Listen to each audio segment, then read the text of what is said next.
Alam mo, maraming mga babae sa panahon ngayon na single pero may anak. Babaeng dalaga pero may anak.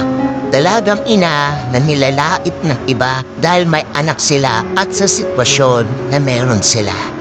Hindi nila gusto yung ganito. Isa lamang sila sa mga biktima ng mga maling tao, maling oras at mga maling pagkakataon. Pero bakit ba imbes na intindihin sila at hamaan sila sa mga bagay na kaya nilang gawin para lang mapalaki at maging tatay sa anak nila, bakit puro pandalain at pamuhusga na lang ang naririnig nila sa iba?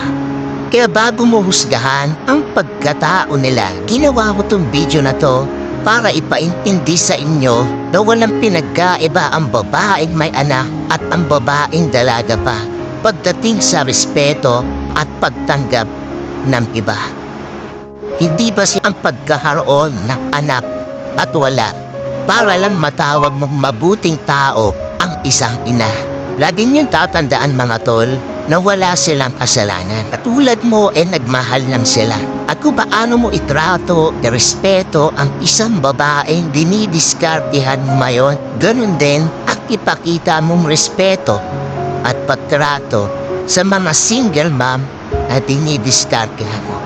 Alam mo kasi mga tol, na kapag ang isang tao ay nalaman niya na ang isang babae ay may anak na pero walang ama, 50% ang ibababa ng pagtingin ng ibang tao sa kanila. Hindi ko alam kung bakit ganon, hindi ko alam kung bakit ganyan. Pero ganon, ganyan ang pagtingin ng lipunan na kinabibilangan natin ngayon. Sabihin ko sa inyo kung bakit may mga single mom pa rin sa mga henerasyon ngayon. Una, maling tao. Dumadating sila sa punto na nagmamahal sila ng maling tao. Ibinibigay nila yung mga sarili nila, lahat-lahat para lang mapatunayan kung gaano katotoo ang pagmamahal na nararamdaman. Nagmamahal sila ng ibang mga lalaking kumitad na. Nagmamahal sila ng mga lalaking tamad, irresponsable, isip bata at isip binata. Aba, at minsan sa kapal ng mukha nakukuha pang manakit sa kanila. Kahit wala nang may ambag sa pamilya, aba, nananakit pa. Dahil nga sa mga sakit at paghihirap na nararanasan nila sa mga partner nila na mas pinipili na lang nilang mamuhay mag-isa. Magpakatatag para sa isang bata na mamailangan ng proteksyon, pagmamahal na galing sa kanya. At yung iba, sinisikmura na lang yung mga trabaho hindi marangal para lang maipakain dun sa kumakalam na sigmura nilang magna. Pag may single mom kang kakilala, imbis na hamakin o laitin sila, hamaan mo sila. Hamaan mo sila sa pagiging ina. Dahil hindi biro, ang hirap na tumayong ina at magpakaama sa isang batang walang nakukuhang suporta galing sa kanyang irresponsableng ama.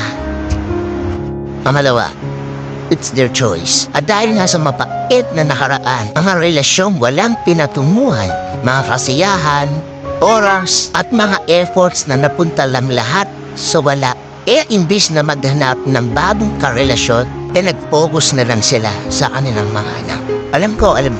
Alam ko kung gaano kahirap magpalaki ng isang anak.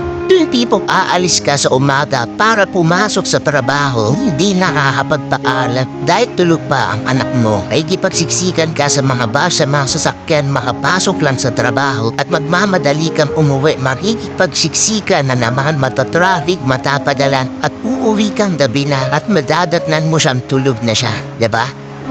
Yung isa-isang tao na nagpapalakas sa'yo sa bawat araw na ginagawa mo, halos hindi mo na makausap, di mo na siya malambing, hindi mo na siya makalaro. Bakit? Lahat ng sakripisyo, lahat ng ginagawa mo, iniisip mo para sa kanya lahat ng paghihirap na ginagawa. Habang yung magaling na ama, ayun, nag-iinom ng bababae, piling binata at kalam walang anak na nangangailangan sa suporta niya. Alam nyo, isa ako sa mga tao na proud sa mga single mom na katulad mo. Dahil hindi mo pinapailaman ng ibang tao. Kaya mong tumayo sa sariling paa mo para lang matugunan yung pinansyal na pangangailangan nyo. At para sa lahat ng mga single mom na nanonood ng video na to, magtiwala ka lang. Dahil meron tayong Diyos at hindi kanya pababayaan.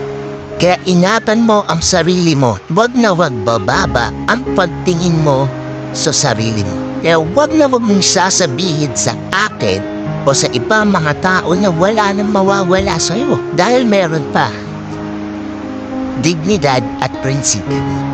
May dahilan ng Diyos kung bakit mo pinagdadaanan ang mga to. At dadating din yung araw na lalaki ang anak mo. At isa rin siya sa magsasabi sa'yo na, Ma, maraming salamat kasi kahit single mom ka, pinalaki mo ko na maayos at pinagmamalaki kita.